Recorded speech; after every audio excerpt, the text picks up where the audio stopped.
Morning, ma'am. I am Shinichi Delaso. I am here to report about the environmental laws in the Philippines. Objectives.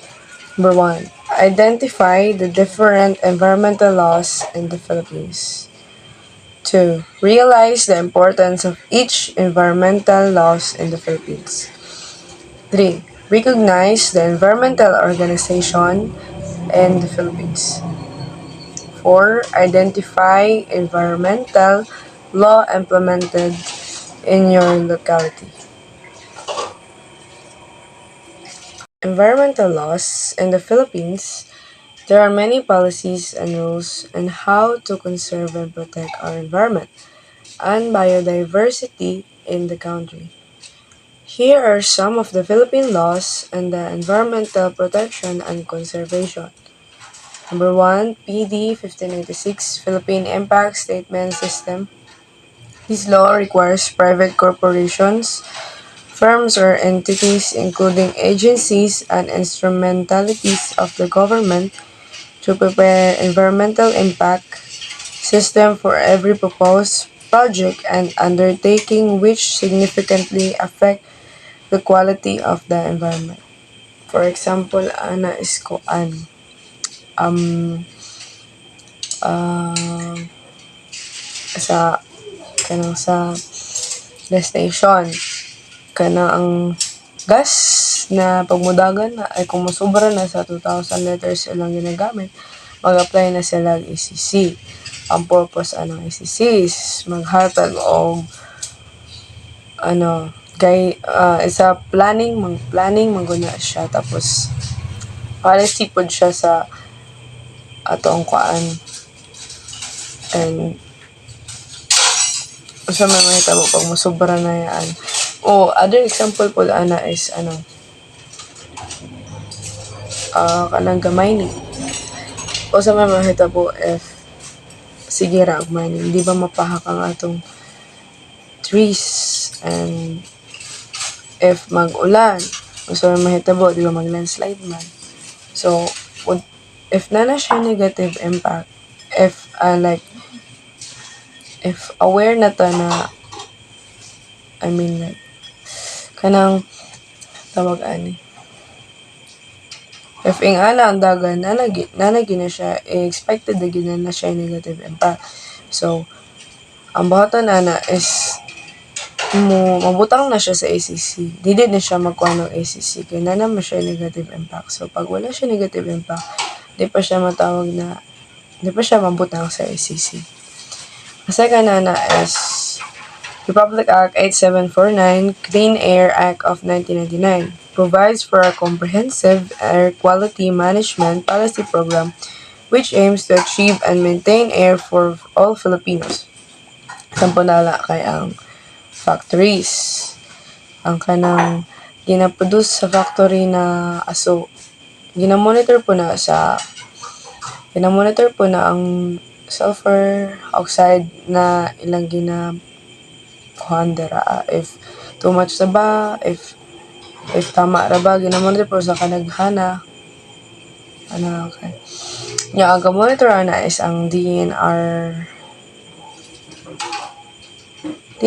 AMB, Environmental Management Bureau. Sila ang monitor Next is Number 3, Republic Act 9275, Philippine Clean Water Act of 2004. This law aims to protect the country's water bodies from the land-based pollution sources. Industries and commercial establishment, agriculture, and community and household activities. For example, is kanang kakuan factory sa palm oil. Kanang gikan sa ilahang factory na na-produce, kailangan na nila i-treat before nila i-dispose. Kaya if ilan na i-dispose na wala nila i-treat, ang ilahang kuan ana is pag maabot na sa, if ever ka maabot na sa tubig o sa mahitabo ana kana ilang gikan sa ilahang factory, di ba nagi siya environmental effect, especially sa mga fish na to. And also sa Walay panginabuhi pud ang mga fisherman. And also ang akong kuan pod ani niya is dili tanan ano dili tanan tawag ani dili tanan kanang business or like mga ginatukod na buildings is necessary gyud sa SCC. Kaya ang SCC mo-apply ra na siya sa business ma-apply ra na siya sa mga dagko na buildings or mga ibang tukod na if na siya negative impact sa atong environment. So if wala, di pa siya mabutang sa SCC. Para to ma'am. Thank you. Good morning, ma'am. I'm Marlene Cardenas Araneta.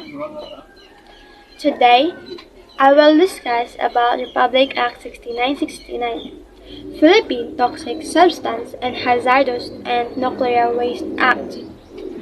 The Act provides legal framework for the Philippines to control and manage the importation, manufacture, processing, distribution, use, transport, treatment, and disposal of toxic and substances and hazardous and nuclear waste. Ang Republic Act 6969 inaprobahan noong October 26, 1990. Ang focus ng batas na ito ay tungkol sa toxic chemical. Ano nga ba ang layunin ng batas na ito? Una, para magkaroon tayo ng imbentaryo ng mga chemical na ating import, ginagawa o ginagamit dito sa Pilipinas para malaman natin ang impormasyon tungkol dito para maprotektahan natin ang ating kalusugan at kapaligiran. Pangalawa, para mabantayan natin yung impormasyon, paggawa, pagproseso, pagbenta nitong mga chemical na maaaring magbigay ng hindi kanais-nais na peligro sa ating kalusugan natin at sa kapaligiran. At para tayo rin ay makasunod sa ating mga batas sa nasyonal at sa internasyonal. Pangatlo, ito ay magbigay ng impormasyon sa ating kababayan gaya ng sa paraan ng broadcast para malaman natin kung ano nga ba ang peligro na kaakibat sa paggamit nitong toxic na chemical na ito. Panghuli, para maiwasan na gawing tapunan ng mga mapanganib na basura ang Pilipinas. Republic Act 1903, Philippine Ecological Solid Waste Management Act of 2000. It provides the legal framework for the country's systematic, comprehensive, and ecological solid waste management program that shall protect of public health and environment. Ang Republic Act 1903 ay isang batas na makakalikasan at praktikal na pamamahala ng basura.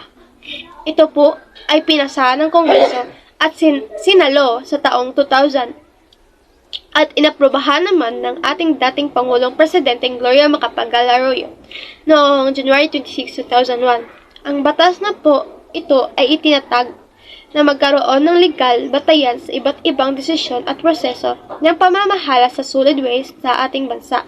Ang batas na ito ay nagsasaad din po ng alituntunin ng wastong pamamahala sa wastong paggamit, likas yaman at pagpapatupad ng mga pamaraang tungkol sa pakikiisa sa bawat mamamayan upang mabawasan ang mga basura. Isa sa layunin ng Republic Act 1903 ay mapaliwanag ang benefits ng pagkakaroon ng facilities sa bawat lugar na maaari nating pag-imbakan ng balik materyales o lugar para iproseso ang mga ito. Sa halimbawa ng mga ito ay MRF, na kung saan dito naman inilalagak ang mga nahakot na nabubulok na basura upang gawing compost. Republic Act 9729, Climate Change Act of 2009. It aims to systematically integrate the concept of climate change in the policy, formulation and development plans of all government agencies and units, to the end that the government will be prepared for the impact of climate change. Republic Act 9512, Environmental Awareness and Education Act of 2008. It's an act to promote environmental awareness through environmental education and covers the integration of EE in the school curriculum to all levels, be it public or private, including daycare, preschool, non-formal, technical, vocational, indigenous learning, and out-of-school youth courses or programs. So now let's talk about the Presidential Decree 1586 Environmental Impact Statement of 1978. The Environment Impact Assessment System was formally established in 1978 with the enactment of Presidential Decree number 1586 to facilitate the attainment and maintenance of rational and orderly balance between socio-economic development and environmental protection. EIA is a planning and management tool that will help government decision makers, the proponent, and the affected community address the negative consequences or risks on the environment. The process assures implementation of environment-friendly projects.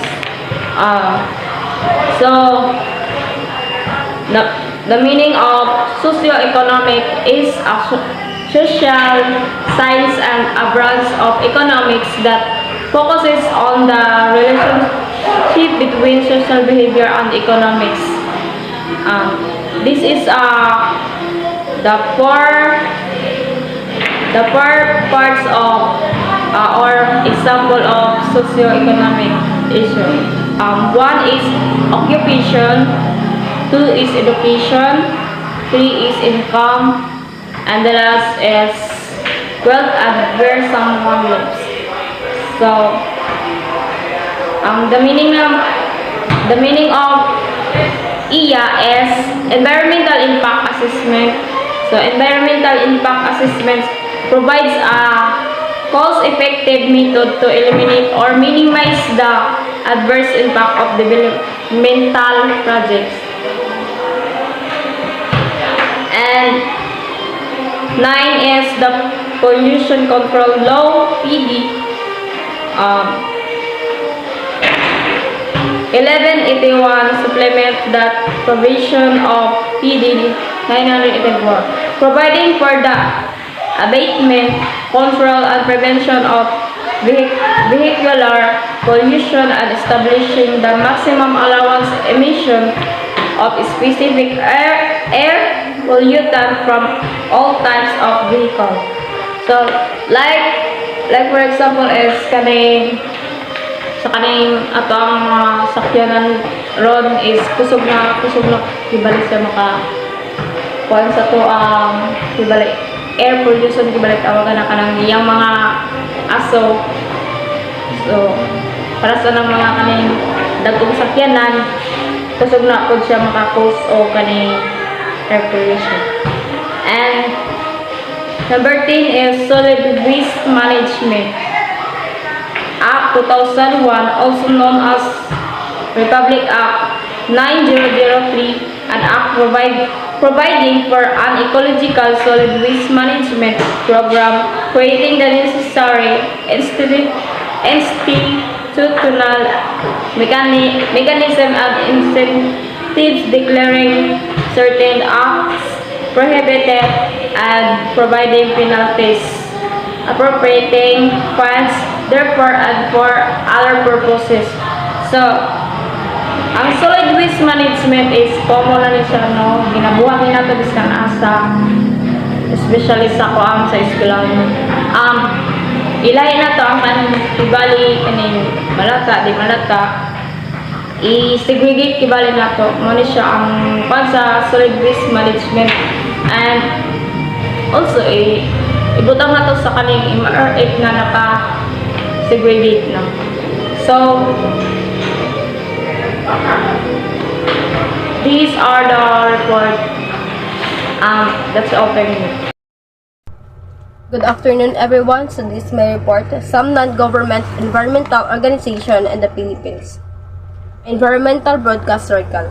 The Environmental Broadcast Circle is a network of broadcast media practitioners and educators committed to providing the public information on the environment and sustainable development through their programmers and activities. ABC or Environmental Broadcast Circle serve as a clearinghouse for channeling information between sector and communities and the participating broadcast practitioner. Earth Savers Movement. The Earth Savers Movement, together with its partner civil society organization concerned with environment service, protection and care, is the continuing and the fight against air and water pollution and the sustainable development goals of United Nations, particularly in confronting the global challenge of climate change.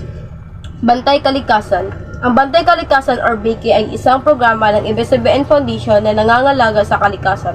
Ito ay tinatag noong 1998 upang tumulong sa pagbibigay solusyon sa mga suliranin ng kapaligiran ng bansa tulad ng polusyon at tubig at hangin. Sa pagkakasira ng mga kagubatan, waste disposal at iba pang pagkakasama sa kalikasan. Sa paglipas ng panahon, maraming proyekto ang itinatag ng BIKI. Sa tulong ng gobyerno, mga partner mula sa pribadong sektor at mga mamamayan na binansagang mga Earth Warriors. Environmental Education Center Foundation for the Philippines Environment. FPA is a dynamic, relevant, and growing organization leading actions in biodiversity conservation and sustainable development toward healthy ecosystem and reliant communities. FPA commits to build constitutions and capacities for the environment, promote responsive policies and actions for biodiversity conservation and sustainable development, and effectively manage an endowment fund. Green Forum Philippines. To support a regional meeting of environment organization working in the Philippines and is one of the country's initiatives to exercise the fundamentals of sustainable development. It aims to change the behavioral partner and consumption and production to that tend and misuse, abuse, and degrade our environment, and to promote environment issue and concerns the protection of our forest, deer, and habitats, and the natural system that sustain lives, transforming public awareness through education, grassroots organizing, and nonviolent direct action. International Center for Living Aqua Resources Management, or ICLARM, is a relative newcomer to the small group of mission-oriented research organization concerned with international fisheries. It was organized in 1975 and incorporated in 1977 in the Philippines, and maintains its headquarters. The Rockefeller Foundation developed the concept leading in ICLARM, or International Center for Living Aqua Resources Management, and it remains its principal donor. The rationale behind the Rockefeller initiative was there appeared to be a need and fisheries for an organization similar to the International Agriculture Centers, which operate under the aegis of the Consultative Group on International Agriculture Research. It would be an organization that could conduct long-term coordinated research on the principal fisheries problems in the developing world. Good day, ma'am. Good day, classmates.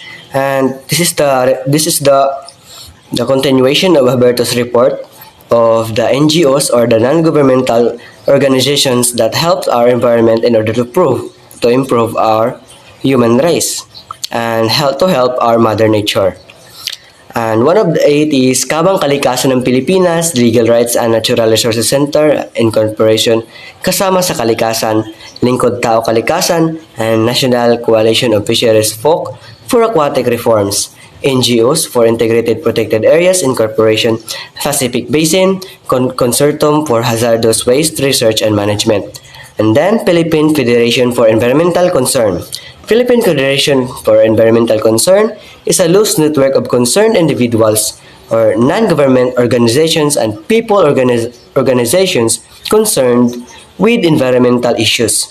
They are helping our environment in order for us to have a better future and a fast-growing generations to have a nicer environment, and they are working for our environment for free and without the mandate of our government. They are doing their passion in order for us to help without any kinds of profit. There is no profit involved in their organizations. They are just working in order for us to have a better life. They are a non-governmental organizations, just like the Pacific Basin Consortium on Hazardous Waste. These are one of the examples, established in 1986 by a group of scientists and engineers to facilitate dialogue and cooperation among scientists, industry's professionalization, professionals, government officials, students, and policy makers regarding the problems associated with hazardous waste production. And they attract the audience, including individuals and organizations interested in other environmental and health issues. Then the legal rights and natural resources. These are one of those organizations that are non-governmental organizations. It's organized and registered as a non-stock, non-profit, non-partisan, or cultural, scientific and research organization that are established on December 7, 1987. It started actually operation in February 1988. There are so many NGOs that are protecting our environment. But I am hoping that one of our classmates or one of the production of NIMSU would be one of them someday. And that's all for today. Thank you, ma'am. Thank you for listening for my report. That's all.